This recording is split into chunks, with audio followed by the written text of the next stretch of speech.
Okay. Yeah.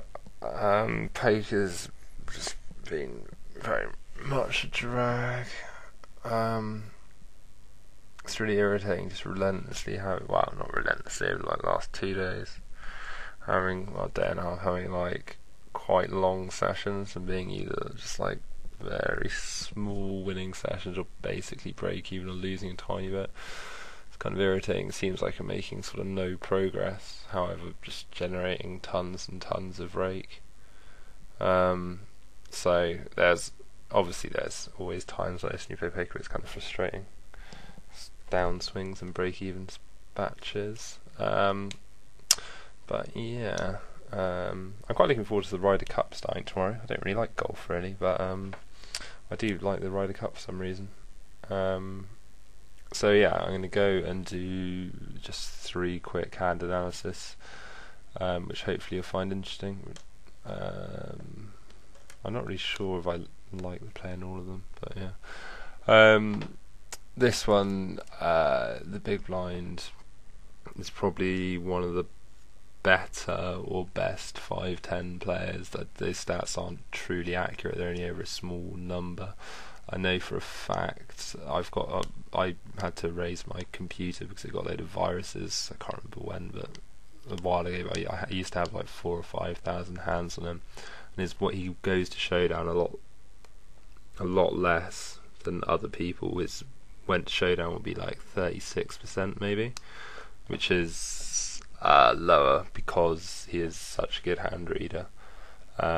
Maybe it's an error in his game, maybe not. Who knows? Anyway, I think this opens probably a tiny bit too light against him. But yeah, I think I'm pretty certain he doesn't employ a flat everything in the big blind strategy, which is an important piece of information. Which certain regs do, which you have to notice quite quickly, otherwise you can get in quite a lot of trouble. Yeah, this is very marginal open. I'm not going to lose too much sleep over it. I think the flop's pretty standard. I think he's calling with just a huge range here. I think he can wait to the turn to semi bluff. He can also do it on the flop, so he can still. Yeah, his range is just huge at the moment. It's very difficult to narrow down.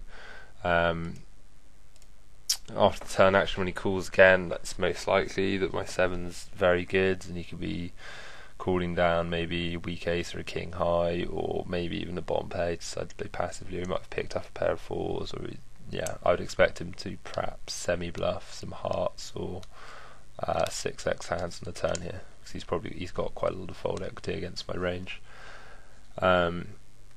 Wow, does he? I don't know how often it'd be interesting on this board if I could look at my entire range, what I'm 2-barreling with and what I'm sort of check calling and what I'm check folding. I don't know how balanced I'd really be under analysis. The only point I was making about this hand, which I thought was quite interesting, is my river play. I check to check raise. In this spot, there's quite a few of my weaker hands which I like to check call rather than value bet here, because it's nice to induce bluff sometimes. And I was thinking it was quite a nice. I think it'd be quite nice to occasionally have some pure value, like top end value combos in there, just to keep him on his guard and good for meta game, because we play with each other a lot, even though not recently. I'm sure I'm going to play with him a lot over the coming months. So I think check raising is good for meta game, probably on a pure value basis.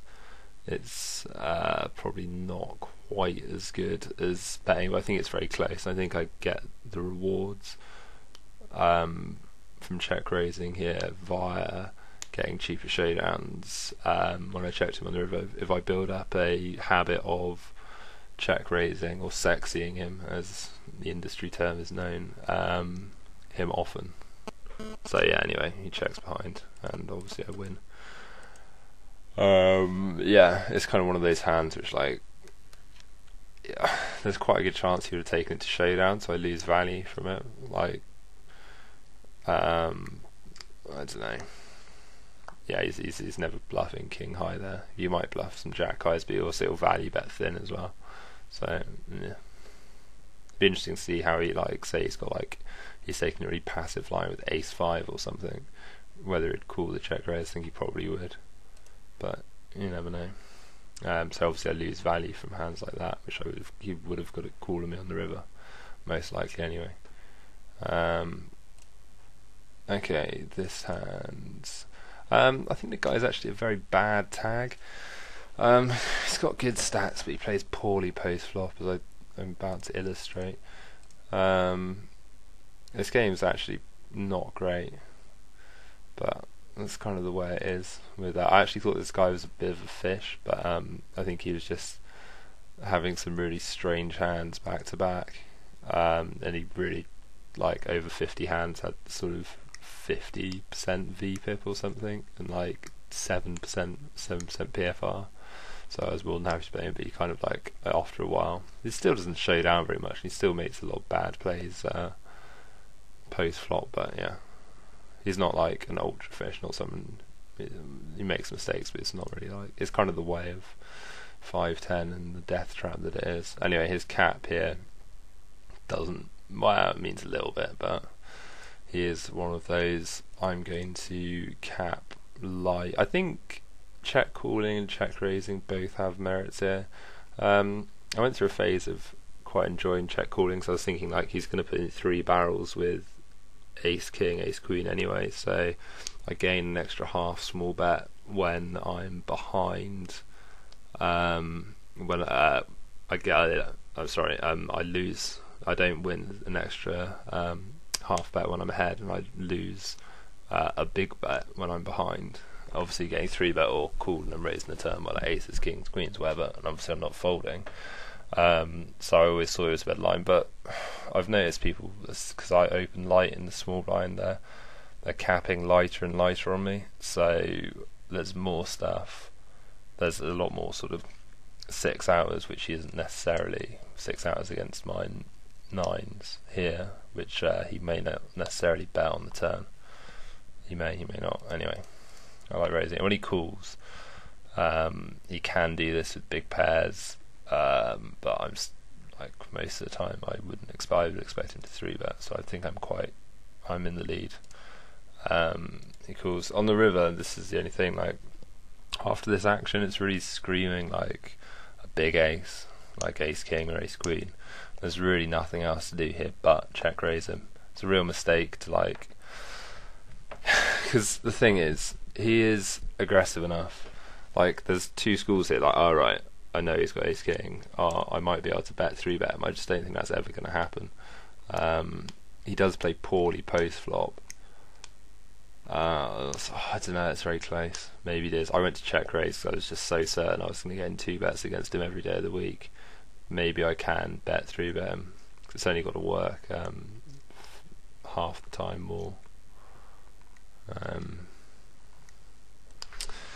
So yeah, anyway, I check raise. I think it, like, maybe bet 3-bet would work.